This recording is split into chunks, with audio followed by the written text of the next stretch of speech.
Vairāk mani atpazīst. Man jāatslēdzās ir nostāvēt. Čau. Mārtiņš vakar arī pareizi pateica, ka tas, ka viņš dzīvo savā burbulī, nenozīmē, ka tā popularitāte arī tāda ir ārpus tavu burbuļu. Ja? Tā kā esi mierīgs, pat tavu popularitāti diezgan smieklīgi jau apkaunojums Latvijai tādā ziņā.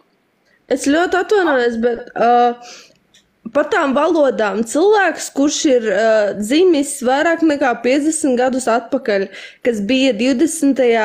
gadsimtā, un šobrīd ir 21. gadsimts, tie bija citi laiki. Un tajā laikā vispopulārākā valoda, kurā runāja Latvijā, bija krievu valoda. Un latviešu valoda tikpat kā nevienam nebija vajadzīga. Tāpēc, ka visi runāja krievu valodā. Un ja tu esi lepns, ka tu esi latvietis un tu runā krieviski, nu man prieks par tevi. Jo, saprot, tu esi lepns par to, ka tu runā krieviski, bet kāpēc cilvēkam būtu jākaunās par to, ka viņš runā krieviski, ja tu esi lepns? Да нет, Света, он же знает, вы поймите, он прекрасно знает, что я понимаю, разговариваю на латышском языке. Просто это ему сказать-то нечего, вот он переводит. Но, Бандик, ты просто дешевый пост. Фусел, понимаешь? Ты же по сущности сказать ничего не можешь. Я могу с тобой поговорить по-латышски, но от этого в твоем сознании ничего не изменится. Ты как был врунишка мелкий, так и останешься. Понимаешь? Тебе это не поможет. Es šobrīd lielākā daļa jauniešu nerunā krieviski, jo ir 21. gadsimts. Tie ir jauni cilvēki. Populārākā valoda Eiropā ir angļu valoda, ja? Tā kā nu, un tu māki angļu valodu? Примари un krievu valoda var būt tā kā... Бандик, все люди равны, все языки равны, все люди равны. Что ты тут начинаешь? Ты считаешь, что ты, если ты разговариваешь на каком-то языке, у тебя больше прав, чем у другого человека? Кто ты такой, Бандик? Es runāju piecās valodās. Все равны в правах. Es ar tevi krieviski nerunāšu, un man arī negribās klausīties to krievu valodu. Так я могу тебе по-латышски сказать. Бандик, эй, tu dirst. Nu, ej, tu dirst pats. Pamuļķi. Vecs pamuļķis. No Maskačkā vispār vajadzētu ieviest tādu, nezinu, tur vajadzētu sākt ieviest kārtīgi to latviešu valodu mācīt. Tic man, tu savā Maskačkā kaut ko ne tā uzdirsīs, tev pašam viss zobs izstīs. No tu skaties, jā, Maskačka jau tur mainās, tur tagad Krievi vairs nav cieņā, jā. Aha, man uzvanīt, pajautāt. Nu, protams, tu var uzzvanīt un paļotkām dabūs tas tavs kaut kāds urlā. Mans kaut kāds?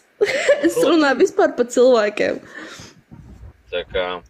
Baņcik, nu nopietni, nu sanāk, ja es māku runāt piecās valodās, bet tu nē, es esmu labāka persona. Sarunāties latviski, tā ir problēma.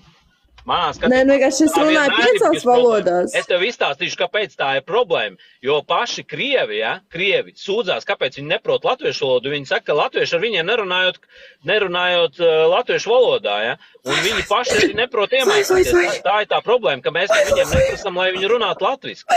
Tā ir tā lielā problēma. Šobrīd es aicinātu visus latviešus ar krieviem ignorēt, nerunāt ar viņiem viņu valodā, jo jāmācās latviski runāt. Jo tas, kas mums ir bijis pirms tam saskaņas centra, visa šī politika ir novedusi mūs tik tālu, ka šī sabiedrība tomēr dalās. Ja? Mēs Vai, sirsnīgi sāp! Oi, kā sirsnīgi sāp! Tā kā aicinu visus runāt latviski. Pasaka man lūdzu, cienīsim valsts tev kāds Krievis kādreiz apbižoja, ka tu šitā te cepies? Nu, īstenībā man ir ļoti slikta pieredze bijusi ar krievvalodīgo tautu šeit Latvijā. Protams, ir labi izņēmumi, man arī ir pašam draugi krievvalodīgie, bet, diemžēl, šī tauta ir slinka iemācīties latviešu valodu, viņi neprot viņu iemācīties. Iespējams, tā ir grūtāk ar galvu, tur tiem cilvēkiem ir iespējams, tas tā varbūt ir viņus vienojot, arī citās valstīs viņi neprot iemācīties valsts valodu, tas nav tikai Latvijā. Un, diemžēl, arī, ja mēs paskatīsimies noziedzību, tad tomēr šī tauta, šī krievvalodīgā tautas daļa arī izdara visvairāk noziegums Latvijā, ja? Tā kā tas arī kaut kāds rādītājs. Neaizmirsti, ka mums ir cits alfabēts. Problēma ar Sāksim ar izglītību, to. ar ģimeni, jo, piemēram, te paši Ukraiņi, es esmu bijis Ukrainā daudzas reizes, Ukraiņs savā ģimenē, savā starpā rupjiem vārdiem nesrunājas. Māte nekad ar dēlu nerunā rupji, bļeģi, nahuji, šitādi vārdi nenotiek. Bet krievolodīgai sabiedrībā, tas ir pilnīgi norma šādā veidā runāt. Tāpēc arī Ukraiņi uzskata, ka viņi nekad nav bijis bratskie narode ar šito tautas daļu, ja, jo viņi uzskata, ka viņi pilnīgi savādāk nācija, kuri savādāk audzināti. Tā kā arī to kultūru mēs redzam arī tai pašā Donbasā šobrīd, kā izturās pret kāds kara noziegums izdara krievolodīgiem, krievu tautu, ja. Tas ir viss tavs laiks tikai tāpēc, ka Krievi kaut kad ir izdarījuši kaut ko sliktu. Okupējuši Ukrainas daļu, ja?